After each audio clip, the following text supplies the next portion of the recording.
Hi, this is Dawn from Creative Appliques. Today I'm going to help show you how to organize your embroidery design files.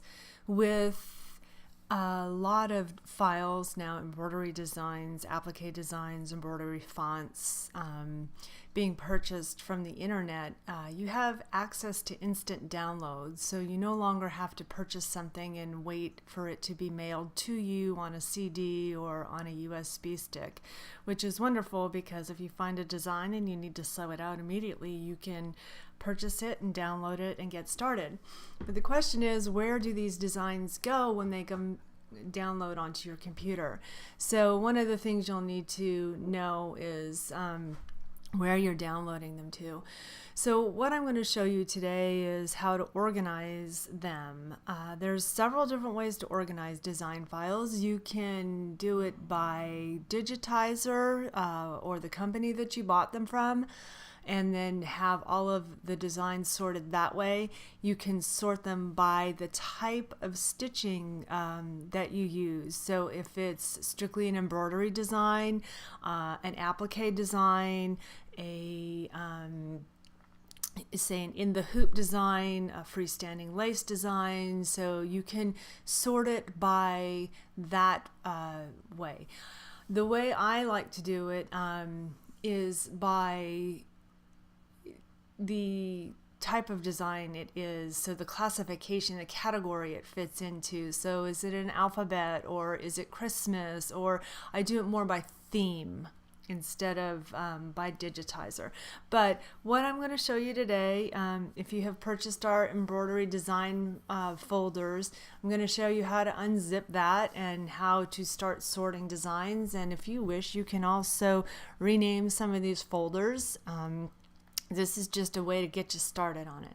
So on the Windows side, if you're on a Mac, you can fast forward and we'll get to that a little later. But right now I'm going to go on the PC side.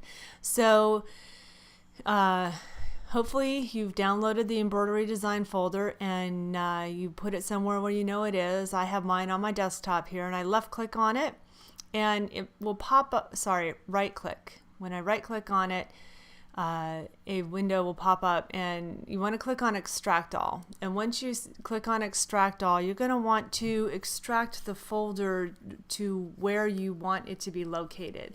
If you want to leave it on your desktop, that's great. Another place to put it is to put it into My Documents or to put it in the C drive.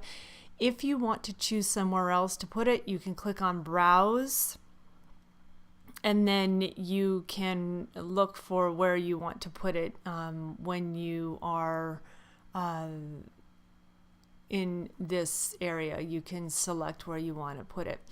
So I'm going to cancel that because I want it to be on the desktop, and once it's finished extracting, I want it to open up that file when it's completed. So now I have it set to my desktop to extract to and show the file. So if you can see the desktop here, I only have 4 files here, and they all have a little zipper on them. They're all zipped up. Okay, so now I'm going to click on extract all, and you can see it created a folder right here on the desktop, and now it opened the window for me. So you see this folder looks like it's opened here, and this one is still zipped up. You want to unzip it, because if you don't unzip it, you're not going to be able to drag and put files into the separate folders that you want. Okay, so let's get started. So we're in the folder, and we have embroidery design folder, and we're going to double left click on that to open the folder.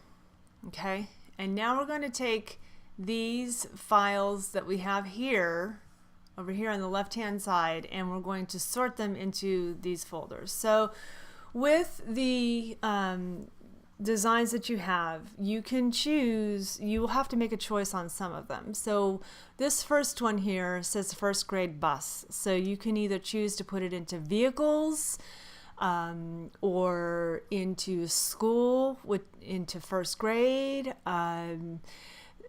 So there are choices that you will have to make, but you're going, or you could choose to put it in both. So if you decide you want to put it in vehicles, then you can put it into vehicles, and then you can also copy and paste it and put it into your school file.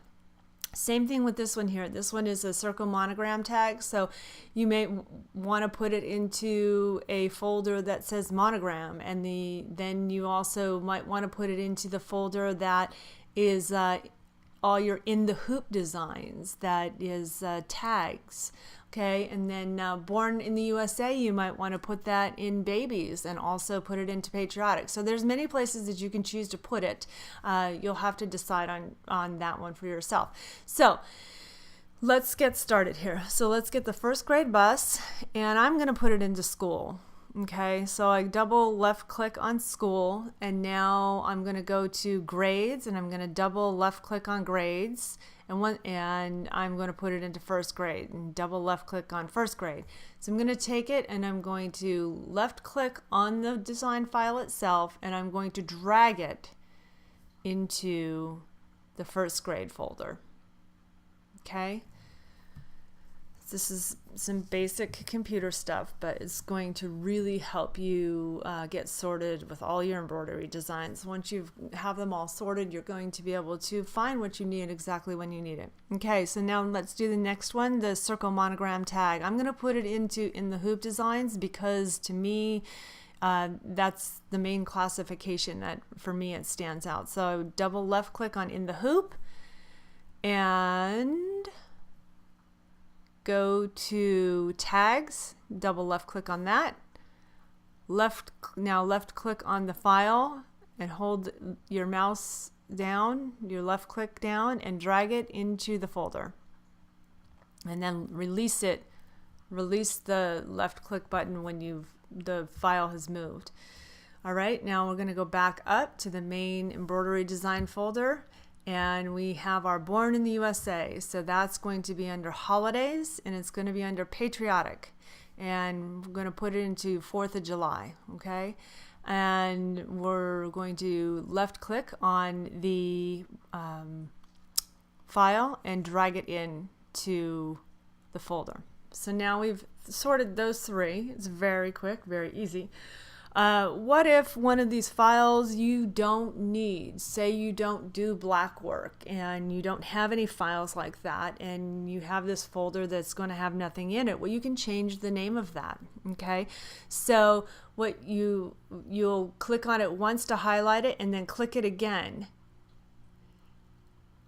Let's get off of that. Click on it once and then click on it again. So you don't want to do too fast left clicks, because once you do that, it will open the window. So it will open the folder. So you want to click once with your left and then click again a second after that. So now you see the word itself is highlighted and there's a black box around it, meaning you can edit the words inside of there. So now we're going to rename this folder, because we don't have any black work. So we're going to rename it, let's rename it Creative Appliques, because we also want to sort our designs by companies that we bought them from. So we're just going to type on our keyword Creative Appliques and press enter.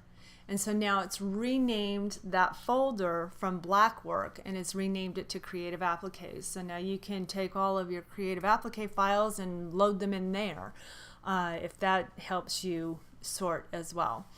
Okay, I hope that helped. That was for the PC side. So now I'm going to go and do the side for the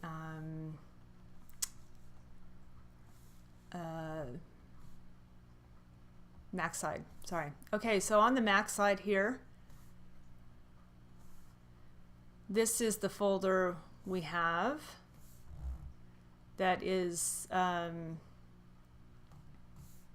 make these icons a little bigger so you can actually see them. All right, so this is the embroidery file we have here. And on the Mac, what we do now is we just double click on it. Let's see it better up there. Double click on it, double left click on it, and it's going to just open it. And here is the folder itself.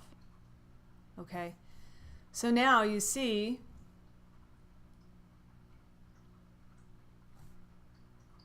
we have all the folders right there. All right. And because we've already dropped things in there, they're in there. But for a Mac, if you need to rename something, all you need to do is the one that we renamed. If you want to rename something on a Mac, you click on it once, left click, and then click on it again, so it's a light blue like that, and then you can start typing to rename it. Good luck with organizing all of your embroidery files. It makes life so much easier when you have them all sorted. Let me know what else you need help with, and I'd be happy to help. Again, this is Dawn from Creative Appliques. Please subscribe to our YouTube channel so you can keep informed of when we have new releases and new video information.